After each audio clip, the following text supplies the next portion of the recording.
Nuns ఉంటారు చర్చిల్లో స్కూల్స్లో nuns ఉంటారు. వాళ్ళ పట్ల కూడా చాలా అసభ్యంగా మాట్లాడారు ఇతను. అవును, చాలా అసభ్యంగా. వాళ్ళు ఎలా అంటే ఇప్పుడు హిందుత్వంలో బ్రహ్మకుమారిస్ ఉంటారు. అవును, బ్రహ్మకుమారి. వాళ్ళు ఏంటిది, వాళ్ళు దేవునికి అంకితం. నన్స్ కూడా దేవునికి అంకితమే. అవును. వీళ్ళకి ఎలా ఉంటుందంటే బయట ప్రపంచంతో పని ఉండదు. కేవలం దేవుడు సేవనే. దేవుడు సేవ, మానవ సేవ అంటే చదివించాలి, దాని తప్ప వేరే ఏ ధ్యాస ఉండదు. హిందూ క్రిస్టియన్ అనే భేదాలు ఉండదు స్కూల్స్, అస్సలు ఉండదు. వాళ్ళ పని ఏంటంటే ఇంకొకటి, ప్రతి స్కూల్లో ఇప్పుడు నేను చదువుకున్నానండి, సెయింట్ మేరీ స్కూల్ అనే స్కూల్లో చదువుకున్నాను. ఓకే, మీరు? నేను చదువుకున్నాను. నా స్కూల్లో స్ట్రెంగ్త్ 90% హిందూసే. 90% హిందూసే. ఈరోజు వాళ్ళు ఒక డాక్టర్, ఒకటి ఇంజనీర్. ఎందుకంటే మీరు అడిగారు కదా ఇంపార్టెన్స్ క్రైస్తవం, ఇదే చేసిన మేలుల్లో. అవును, ఇది నెంబర్ 1 ఎడ్యుకేషన్. ఇంకా హాస్పిటల్స్ కూడా చాలా ఉంది. మతం కంటే ముందు మనమందరము మనుషులమని, మనమందరం ఐక్యత కలిగి ఉండాలని బైబిల్ బోధిస్తుంది.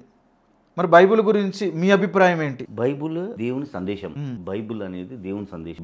దయచేసి బైబిల్ గురించి వేరే ఇలాంటి చీడ పురుగులు వాళ్ళు ఇందులో వెతికి ఇందులో ఇది ఉందని అనేది మానుకోవాలి.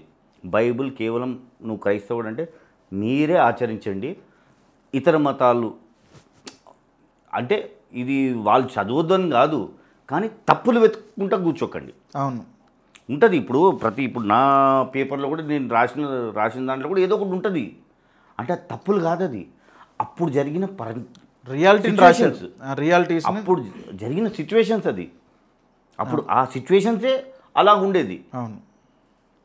అయితే దాన్ని తప్పు పట్టడం మీ సంస్కారం కాదు. బైబిల్ అనే కాదు, ఏదైనా సరే, ఏ గ్రంథమైనా సరే. ఇప్పుడు ఎవరైతే పవిత్రంగా భావిస్తున్నారో దాన్ని ఇతరులు ముట్టుకొని ఇందులో ఇలా ఉంది అని చెప్పి దాన్ని పాయింట్అవుట్ చేయకండి. చాలు, మనం బాగుండాలి, మీరు అందరం బాగుండాలంటే. క్రైస్తవులు ఈ దేశానికి ప్రమాదమని మతోన్మాదులు అనేక రకమైన ప్రయత్నాలు చేయబోతున్నారు. చాలా ప్రయత్నాలు జరుగుతున్నాయి. వాళ్ళ గురించి ఏమంటారు? వాళ్ళ మాటలు నిజమంటారా? వాళ్ళ గురించి మీరు ఏం చెప్తారు? నిరూపించండి. ఇప్పుడు డచ్ వాళ్ళు వచ్చారు.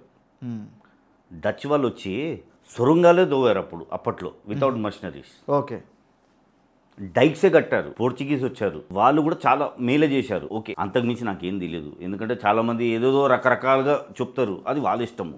కానీ నాకు తెలిసింది ఇది. క్రైస్తవుల మీద జరుగుతున్న దాడుల గురించి మీ అభిప్రాయం ఏంటి?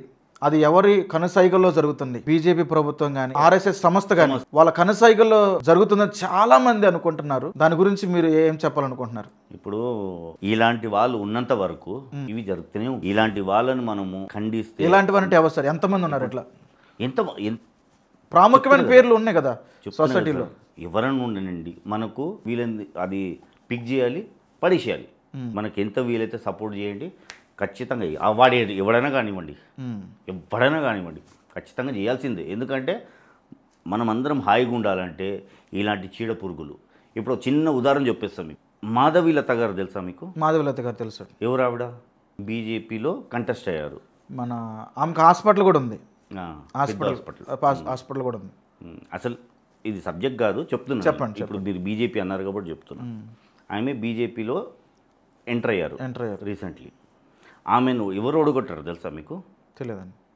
ఆమె ఎక్కడ నిలబడ్డారు? ఓల్డ్ సిటీలో నిలబడ్డారు. ఓల్డ్ సిటీలో ఎవరికి వ్యతిరేకంగా? ఓవైసీకి వ్యతిరేకంగా. ఆమెను ఎవరు ఓడగొట్టారు?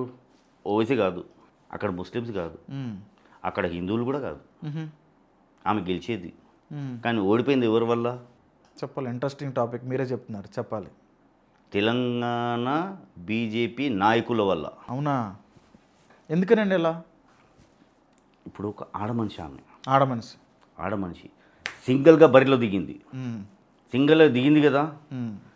ఆమె ప్రచారం చేసేటప్పుడు మొత్తం ఓటింగ్ రోజు వరకు ఒక్క బీజేపీ నాయకుడు, బండి సంజయ్ నుంచి కానివ్వండి, ఎవడైనా, ఈవెన్ పక్కకున్న టైగర్ అంటారు కదా, ఎవరు?